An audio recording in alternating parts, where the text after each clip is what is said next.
صفحتك زرار دي. Evet,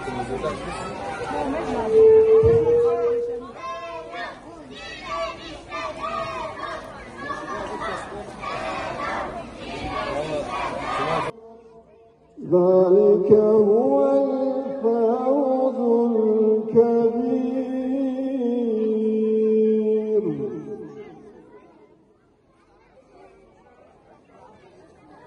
إن بطش ربك لشديد ينتظر صلاحا الله الله أشاو سلام والأقصى ينتظر صلاحا الله.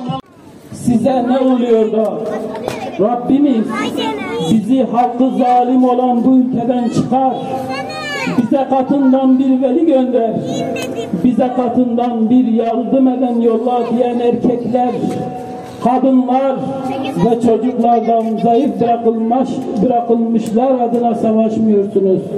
Nisa suresi 75. ayet.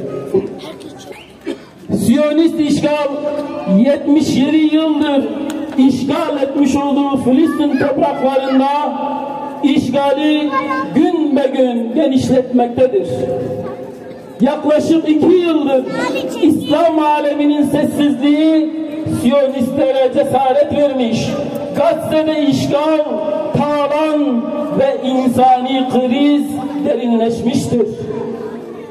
44 ülkeden yüzlerce aktivistin ve 80'i aşkın gemi ve yelkenlinin katılımıyla insanlık onurunu yüklenen global Sumut Filosu bu zulme karşı durmak için yola çıkmıştır.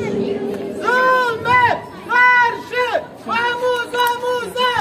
Zulme karşı omuz omuza. Zulme karşı omuz omuza.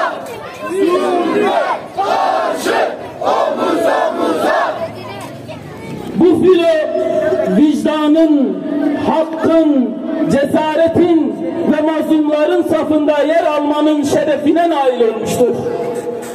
Sumut kelimesi Arapçada direnç, sebat, kararlılık demektir.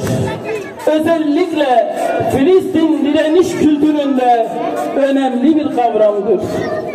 Filistinlilerin kendi topraklarında kalma, köklerinden kopmama, baskı ve işgale karşı günlük yaşamlarını sürdürme kararlılığını ifade eder. Sumut, asla vazgeçmemek, her şeye karşı direnmek, sabır demek. Boyunduruk veya işkence altında bile özgür iradeye sahip olmak, ideallerine ve ülkesine olan inancını yitirmemek demektir. Her şeye rağmen Filistin'e inanmaya devam etmek demektir.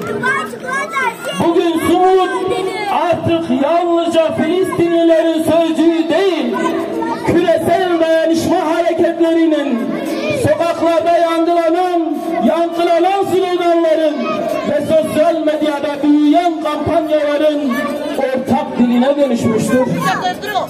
Dünyanın dört bir yanında milyonlarca insan Filistin için sokaklara çıktığında kendi sumudunu da ilan etmiş oluyor.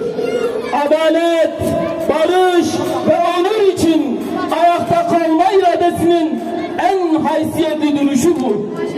Bizler de buradan bu duruşa katkıda bulunuyoruz. Yaşasın direniş, kahrolsun işgal.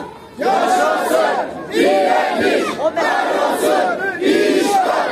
Yaşasın direniş, kahrolsun işgal. Yaşasın direniş, kahrolsun işgal.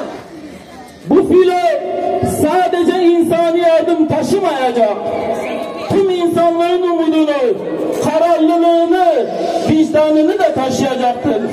Siyonist rejim, dünya devletleri ve Birleşmiş Milletler'in sessizliğinden cesaret alarak her türlü pervasız adımı atabilecek bir yapıdadır. gazetecileri, kadınları ve yemek sırasındaki çocukları öldürmekten çekinmemektedir. Mavi Marmara ve vicdan gemisine uluslararası karasularda saldıran bu rejim aynı tavrını tekrar sergilemektedir. Dronlarla takip ve şantaja başlayan İsrail, Sumut filosuna uluslararası sularda müdahalede bulunmaktadır. Bu durum aktivistlerin can güvenliği açısından ciddi riskler oluşturmaktadır. Bu nedenle Birleşmiş Milletler'in filoyu himesine aldığına dair resmi açıklama yapmasını ve tüm üye ülkelerin bu himayeyi hayata geçirmek için girişimde bulunmasını talep ediyoruz. Kınama mesajları açlıktan can çekişen bebekleri doyurmuyor. Zulmü durdurmuyor. Zaman gazetenin yanında olma zamanıdır.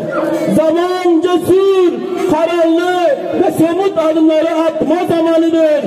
Siyonist işgal rejimine destek sağlayan ürünleri boykot etmeye devam zamanıdır. Boykotun en büyük silah olduğunu unutmayalım. Bir dönem değil, ömür boyu boykot bilinciyle hareket edilmelidir. Siyonist işgal rejimi denize dökülüp